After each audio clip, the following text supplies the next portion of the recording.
Hello दोस्तों, कैसे हैं आप सभी। उम्मीद करती हूँ आप सब अच्छे होंगे, स्वस्थ होंगे और अपने जीवन में मस्त होंगे। तो चलिए आज की कहानी शुरू करते हैं।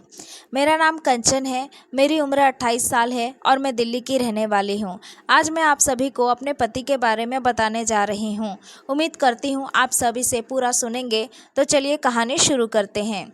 मेरे परिवार में मेरे मम्मी पापा और हम 5 भाई बहनें हैं। मैं पांचों भाई बहनों में सबसे बड़ी हूँ।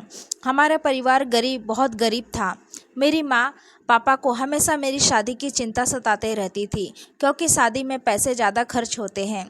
मेरे मम्मी पापा के पास दहेज देने के पैसे नहीं थे, इसीलिए मेरी शादी में देरी हो रही थी। मैंने ग्रेजुएशन किया है और मैं पढ़ाई में काफ़ी तेज़ भी हूँ। मेरे मम्मी पापा इतना गरीब होने के बावजूद भी मुझे ग्रेजुएशन तक पढ़ाया। लेकिन पढ़ाई करने के दौरान मैंने किसी भी लड़के को प्यार की नज़र से नहीं देखा। पूरा ग्रेजुएशन कंप्लीट होने तक मेरा एक भी बॉयफ्रेंड नहीं था।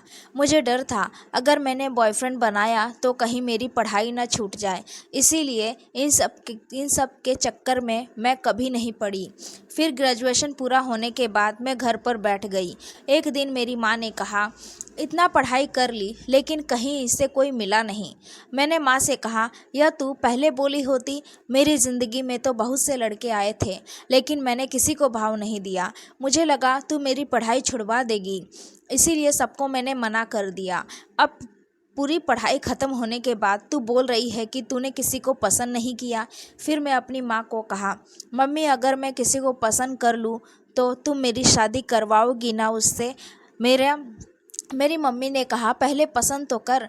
मैंने कहा, ठीक है, अपने बात पर अटल रहना, बाद में मत बोलना मैंने ऐसा किया वैसा किया। कुछ दिनों तक घर पर बैठने के बाद मैंने जॉब ढूंढना स्टार्ट किया। एक कंपनी में जॉब लग भी गया मेरा। हमारे घर के पड़ोस में ही एक लड़का रहता था जिसको मैं देखती थी तो मुझे बहुत अच्छा लगता था। वह जब कंपनी से आता तब मैं बाहर खड़ी हो जाती उसे एक नज़र देखने के लिए। जब कंपनी जाने का टाइम होता तब मैं फिर से बाहर चली जाती एक नज़र देख लूँ। इसी तरह दिन बीत रहे थे। वह भी मेरी तरफ देख लेता था तो मुझे भी बहुत अच्छा लगने लगा था। फिर मैंने सोचा कि इस लड़के को मैं प्रपोज़ कर देती हूँ। अभी तक उस लड़के का मुझे नाम भी नहीं पता था। मैं सिर्फ उसको देखा करती थी। फिर एक दिन मैं जॉब से आई तब मैं बाहर बैठी थी। मैंने सोचा कि वह लड़का अभी 8:30 बजे आएगा, तब मैं उसे कह दूंगी तुम मुझे पसंद हो। इंतज़ार करते करते 8:30 बज भी गए और वह लड़का भी आया। मुझे खड़ा देखकर वह भी मेरे पास आया, लेकिन आजू बाजू बहुत से लोग थे। मैंने उससे बात करने की कोशिश की पहले, लेकिन आजू बाजू लोगों की वजह से मैं बात नहीं कर पाई। फिर मैं अपने घर के अंदर चली गई, फिर वह भी चला गया। फिर दूसरे दिन मैं अपने जॉब पर जाने लगी, तब वह लड़का अपने घर के बाहर बैठा था। मुझे जाते हुए देखा तब मेरा पीछा करते करते वह भी आने लगा, लेकिन मुझे इस बात की खबर नहीं थी कि वह लड़का मेरे पीछे पीछे आ रहा है। मैं अपने कंपनी तक पहुंच गई, फिर भी मुझे नहीं पता था कि वह लड़का मेरा पीछा किया। फिर शाम हो गई जब मैं छूटी कंपनी से। तब मेरी एक फ्रेंड है, उस फ्रेंड की स्कूटी से मैं घर जाने के लिए निकली। तब जैसे ही मैंने स्कूटी पर बैठी थोड़ी ही दूरी पर निकली थी, तब मेरी नज़र उस लड़के पर पड़ी कि वह कंपनी के बाहर ही खड़ा है। फिर मुझे ऐसा लगा कि वह लड़का मेरे लिए ही आया है, मेरा ही इंतज़ार कर रहा है वहाँ पर। फिर मैं अपने दोस्त से कही, स्कूटी रोको, मैं चली जाऊंगी। फिर मेरी दोस्त ने कहा, पक्का तुम चली जाओगी? इतनी रात हो गई है। मैंने कहा, हाँ मैं चली जाऊंगी, तुम जाओ, कोई आया है मुझे लेने। फिर मैं स्कूटी से उतरी, फिर उस लड़के के पास आई। धीरे धीरे वह लड़का बड़ा अकड़ू था। मुझे बोला कि मैं तेरा इंतज़ार कर रहा था। फिर मैंने बोला, मेरा क्यों? तुमको पता है मैं कितने बजे छूटती हूँ? आज 8 बजे छुट्टी हूँ, आज ज़्यादा काम था मेरा। फिर लड़के ने कहा, मैं 6 बजे से खड़े होकर इंतज़ार कर रहा हूँ तुम्हारा। फिर मैंने कहा, 6 बजे से 2 घंटे तक तुमने इंतज़ार किया मेरा? वह बोला, हाँ। हम दोनों रास्ते में चलते चलते साथ आ रहे थे और बातें कर रहे थे। फिर मैंने उसका नाम पूछा, उसने अपना नाम पवन बताया। मैंने पूछा, तुम कितना पढ़े हो? लड़के ने कहा, मैं पढ़ा लिखा नहीं हूँ, मैं अनपढ़ हूँ। फिर मैंने सोचने लगी कि कोई बात नहीं।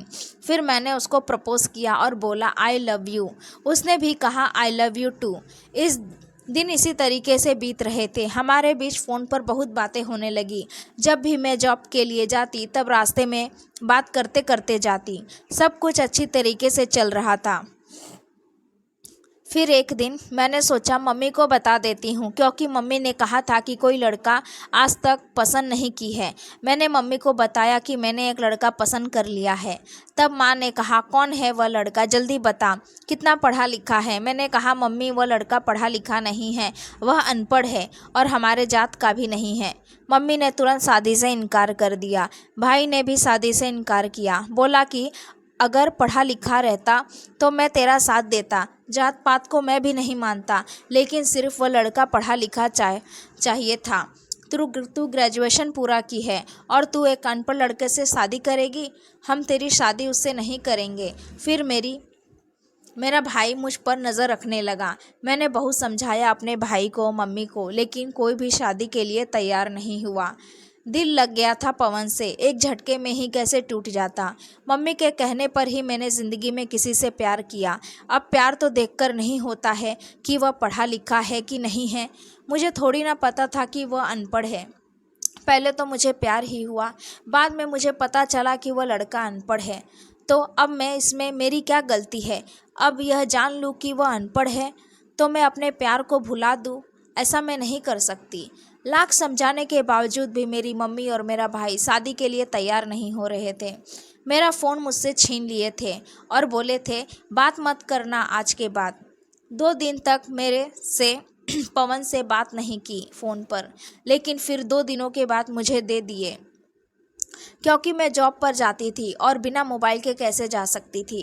फिर मेरे हाथ में जब मोबाइल आया, मैंने तुरंत पवन को फ़ोन लगाया और सब बताई। मैं पवन को बोलती थी कि मेरे से कोर्ट मैरिज कर लो, तब मेरे मम्मी पापा शादी को मान जाएंगे, लेकिन वह तैयार नहीं हो रहा था। वह बोल रहा था मान जाएंगे मान जाएंगे। फिर मैंने सोचा कि पवन को भी बोल रही हूँ शादी के लिए, वह भी तैयार नहीं हो रहा है। बोलेगा कि मेरी मम्मी पापा भी नहीं आएंगे। मैंने पवन से कहा था कि तुम अपनी माँ से बात करो, कि मेरी माँ से बात करे, शायद बड़े बात करे तो बात बन जाए। लेकिन वह भी अकड़ू था। वह बोलता था मेरी माँ क्यों बात करेगी, बात तो तुम्हारी माँ को करना चाहिए। यह सब बातें करके वह बात टाल देता था।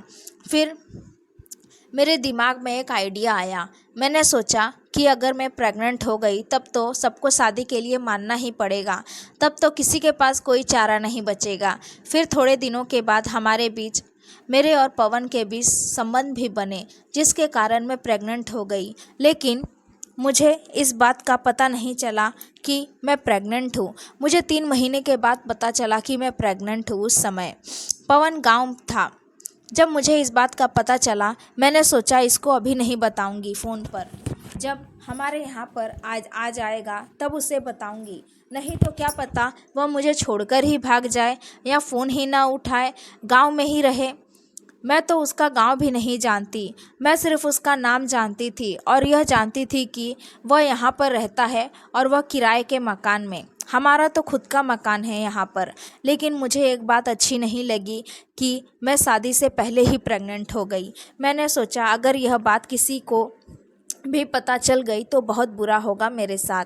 फिर कुछ दिनों के बाद पवन आ गया हमारे यहाँ। तब मैंने उसे यह बात बताई। तब हम दोनों ने शादी करने का डिसाइड किया। हम दोनों ने शादी के लिए बहुत भागदौड़ किया। जल्दी शादी हो भी नहीं रहा था। देखते देखते 4था महीना लग गया मेरा। फिर एक जगह बात बन गई, हमने वहाँ से कोर्ट मैरिज कर लिया। फिर मैंने सोचा कि अगर किसी को पता चला कि मैं प्रेग्नेंट हूँ, उससे पहले किसी को यह पता चले कि मैंने शादी कर ली है, ताकि मेरे बच्चों को कोई नुकसान न पहुँचाए। फिर मैंने शादी करने के बाद अपने घर पर ही रह रही थी, किसी को बिना बताए। मैंने मंगलसूत्र अपने बैग में छुपा के रखा था। लेकिन शादी करने के 10 दिनों के बाद ही कहीं से मेरी चाची को खबर लग गई इसकी। उसने मेरे पापा से कहा कि तुम्हारी बेटी ने शादी कर ली है। एक लड़का मुझे फ़ोटो दिखा रहा था उन दोनों की। फिर मैं उस समय घर में बैठी थी। मैंने सोचा चाची पापा को इस तरह क्यों बुला कर ले गई है। मैं तुरंत चाचा के दरवाजे के पास आई और कान लगाकर सुनने लगी। तब मैंने सुना कि चाची में मेरी ही शादी के बारे में बात कर रही थी और वह बोल रही थी कि मुझे घर से बाहर न निकलने देना। मैं यह जैसे ही सुनी मैं दंग रह गई। मैंने तुरंत अपने मोबाइल में से सिम निकाल लिया और छुपा दिया। उस मोबाइल में मैंने 2 सिम डाल रखे थे। एक सिम जिससे मैं पवन से बात करती थी और दूसरा सिम मेरे छोटे भाई का था, जो हम चलाते नहीं थे, बस ऐसे ही था उसमें। फिर मेरे पापा तुरंत वहाँ से आए मेरे पास और बोले कि अपना मोबाइल दे। मैंने उनको अपना मोबाइल दे दिया। मेरे पापा मेरे भाई ने वह सिम जो एक था उसको तोड़ दिया और मोबाइल को भी तोड़ दिया, लेकिन मैंने वह सिम निकाल लिया था जिससे मैं पवन से बात करती थी। मेरे पास एक सादा मोबाइल पहले से ही था। उस दिन मैं बहुत रोई। फिर दूसरे दिन फिर से चाची ने पापा को यह खबर दी कि तुम्हारी बेटी का पेट बड़ा नहीं हो रहा है, देखो। फिर मेरी माँ ने मेरे से पूछा, माँ ने कहा मैं प्रेग्नेंट हूँ। माँ ने मुझे बहुत गाली दिया, चाचा ने भी बहुत गाली दिया, सब ने मिलकर मुझे बहुत इतना गाली दिया। उस दिन मेरी तबीयत ख़राब हो गई थी। दूसरे दिन सब ने डिसाइड किया कि इसने तो शादी कर ली है, वह भी कोर्ट मैरिज, अब तो हम कुछ नहीं कर सकते और ऊपर से यह प्रेग्नेंट है, चलो इस लड़के के साथ ही इसको भेज देते हैं। फिर रात में मेरे भाई ने कहा फ़ोन लगा और उस लड़के को बुला कि तुझे यहाँ से हमारे घर से ले जाए। तब मैंने जो सिम छुपा कर रखी थी उसको निकाली। फिर अपने ही सादे मोबाइल में डालकर मैंने पवन को फ़ोन लगाया। वह हमारे घर पर आया और मुझे अपने घर ले गया। सब ने मिलकर मुझे घर से निकाल दिया, वह भी रात को। मैं कहाँ जाती। पवन ने एक दिन पहले ही किराए का मकान लिया था। उसमें कोई सामान नहीं था, सिर्फ मकान के अलावा। फिर हम उसी रूम में गए। उस समय पास में थोड़े भी पैसे नहीं थे।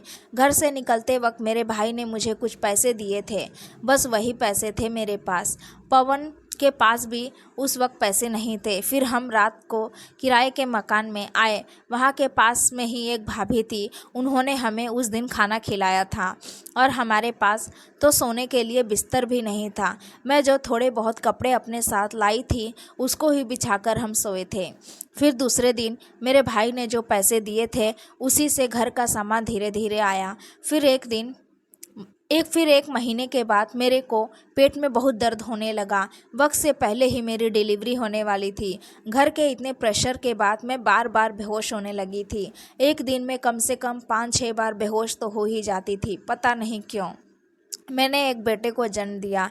सब बहुत खुश थे। मेरी माँ भी मुझसे मिलने आई थी अस्पताल में। पवन ने अपने घर पर भी नहीं बताया था कि उसने मेरे से शादी कर ली है। उसने डायरेक्ट तभी बताया जब हमारा एक बेटा हो गया। उसने डायरेक्ट खबर दिया कि माँ तुम्हारा पोता हुआ है। मेरी सास यह खबर सुनकर बहुत खुश हुई, क्योंकि मेरी सास को तो यह पता ही नहीं था कि उनका बेटा शादी कर चुका है।